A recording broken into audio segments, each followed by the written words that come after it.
Hello friends, welcome to the new episode of my channel. আমি Prince. তো আজকে একটা লেটেস্ট আপডেট জানতে পারলাম, তো মনে হলো এটা নিয়ে অবশ্যই কথা বলা দরকার এবং অলরেডি এটা নিয়ে বিভিন্ন জায়গা থেকে কথা বলা শুরু হয়ে গেছে। বিভিন্ন ফেসবুক পেজ ওটা নিয়ে পোস্ট করছে এবং সোশ্যাল মিডিয়াতে তুমুল আলোচনা হচ্ছে ব্যাপারটা নিয়ে। কারণ যেটা কথা উঠে আসছে, দেব, অঙ্কুশ, নুসরাত ফারিয়া এবং মনামি ঘোষ, এই চারজনকে নিয়ে একটা বিগেস্ট ড্যান্স মুভি করা কিন্তু প্ল্যানিং করছে সুরিন্দর ফিল্মস, এমন একটা কথা উঠে আসছে। তো এটা কি পুরোপুরি গুজব নাকি খানিকটা সত্যি? তো আমি যেটুকু বিভিন্ন রকম খবর-টবর নিয়ে যেটা জানতে পারছি, বিভিন্ন সোর্স থেকে এটা ওটা করে, তো এই সিনেমাটা কিন্তু অলরেডি প্ল্যানিং হয়েছে। মানে একদম গুজব বলে কিন্তু এই জিনিসটাকে উড়িয়ে দেওয়া যাবে না। কিন্তু এটা 100% এটা বলা যে এই কাজটা হচ্ছেই বা এই কাজটা খুব শীঘ্রই আসবে, এটা একদম ফাইনাল হয়ে গেছে, দেব, অঙ্কুশ একসাথে করছি, এটা কিন্তু বলাটা ভুল হবে। কারণ আপনাদেরকে একটা তথ্য দিই, এই প্ল্যানিংটা কিন্তু অলরেডি চলছে। মানে অলরেডি সুরিদার ফিল্মসের তরফ থেকে একটা স্ক্রিপ্ট নিয়ে কথাবার্তা চলছে, এটা কিন্তু ফাইনাল হয়নি। একটা স্ক্রিপ্ট প্ল্যান করা হচ্ছে যেখানে দুটো হিরো থাকবে, দুটো হিরোইন থাকবে এবং একটা ড্যান্সের উপর ভিত্তি করে পুরোপুরি বাংলার বিগেস্ট একটা বড় সিনেমা করার প্ল্যানিং করছে। দেখুন, অঙ্কুশ অনেক আগে শ্রী ভেঙ্কটেশ ফিল্মসের সঙ্গে একটা সিনেমা করার প্ল্যান ছিল, ডি ফর ড্যান্স, যেটা বাংলার বিগেস্ট ড্যান্স মুভি হওয়ার কথা ছিল। কিন্তু ফাইনালি সেই কাজটা হয়নি।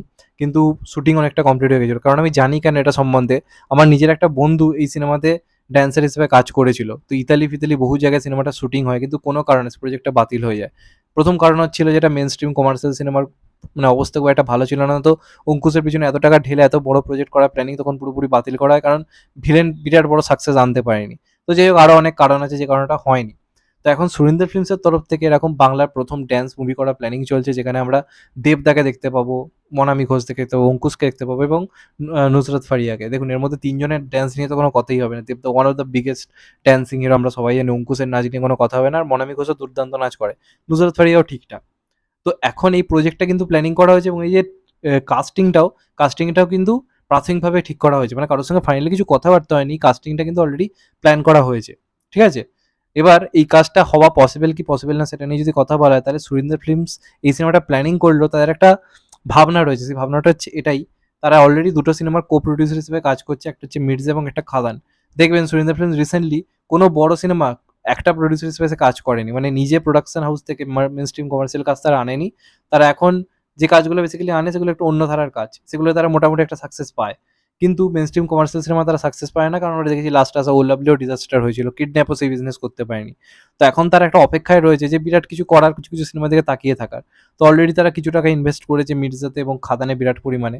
তো এখন এই মির্জার খাদানের সাকসেসের উপর তারা ওয়েট করে আছে। মানে তাদের চোখ পুরোপুরি দুটো সিনেমার উপর। এই দুটো সিনেমা যদি একটা ভালো বক্স অফিস আনতে পারে, এই দুটো সিনেমা যদি বক্স অফিসে ভালো ফলাফল আনতে পারে, তাহলেই কিন্তু এই প্রজেক্টটা হবে। নচেৎ কিন্তু এই প্রজেক্টটা নিয়ে তারা এগোবে না। এমনটাই কিন্তু কথা হয়েছে। আর ভালো কালেকশন মানে ওই ২-৩ কোটি কালেকশন ওরকম কিন্তু নয়। প্রপারলি তারা একটা বিরাট বড় কালেকশন চাইছে, যেটা আগেও দেখুন, আগে তাদের পক্ষে এই ধরনের সিনেমা করা পসিবল হতো, কারণ পার সিনেমা ৬-৭ কোটি করে কালেকশন দিত। আর হায়েস্ট তো ১২-১৩ কোটিতে যেতই। এখন সেই বক্স অফিসটা আসছে না।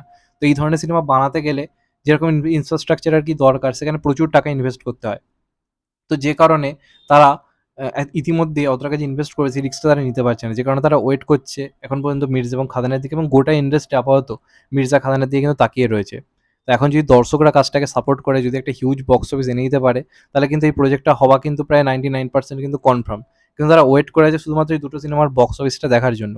আর হলে তো খুবই ভালো হবে, কারণ দুজনেই দারুণ ড্যান্স করে, দুজনের একটা নির্দিষ্ট ফ্যান বেস রয়েছে। দেবদার তো হিউজ রয়েছে এবং দেবকে আমরা বহুদিন ধরে নাচের যে এই ব্যাপার-স্যাপারগুলো সেটা অনেকটা হারিয়ে গেছে। তো যাই হোক, এরকম একটা প্ল্যানিং করা হচ্ছে, যদি সবকিছু ঠিক থাকে তাহলে একসঙ্গে হবে। কিন্তু দেখুন, একদম কনফার্ম বলে দেওয়া যে হচ্ছেই না। তবে গুজব বলব না, কারণ তারা এরকম প্ল্যানিং করেছে, এটা সত্যি কথাই। তবে ওই যেটা বললাম যে ওই দুটো সিনেমার সাকসেসের উপর অনেক কিছু নির্ভর করছে। আজকে যদি অডিয়েন্স গিয়ে দুটো সিনেমাকে ব্লকবাস্টার করায়, তাহলে অবভিয়াসলি এই কাজটা হবে। না হলে কিন্তু অনেক সিনেমার মতো এটাও পিছিয়ে যাবে। আপনাদেরকে বলে রাখি, দেবজিৎকে একসঙ্গে নিয়ে একটা প্রজেক্ট প্ল্যানিং হয়েছিল। কিন্তু স্বাভাবিকভাবেই করা পসিবল নয়, কারণ ১ম কথা বাজেট, সেই বাজেটে যে সিনেমা হবে সেই টাকাটা তো উঠবে কিনা এটা একটা গ্যারান্টি রয়েছে।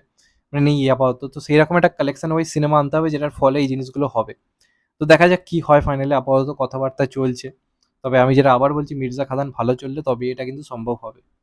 মানে এটার উপর অনেক কিছু নির্ভর করছে। তবে হ্যাঁ, এটা ঠিক যে এরকম একটা প্ল্যানিং তারা করেছে। গুজব কিন্তু এটা নয়। তো দেখা যাক ফাইনালি কি হয়। এটাই ছিল বেসিক্যালি আজকের আপডেট। চ্যানেলটা নতুন হলে চ্যানেলটাকে সাবস্ক্রাইব করে দিও and get the bell icon. ভালো থেকো সবাই। Take care. নমস্কার। আবার দেখা হবে। এখন তো বাই। সবাই ভালো থেকো, সুস্থ থেকো। নমস্কার। Take care. আবার দেখা হবে।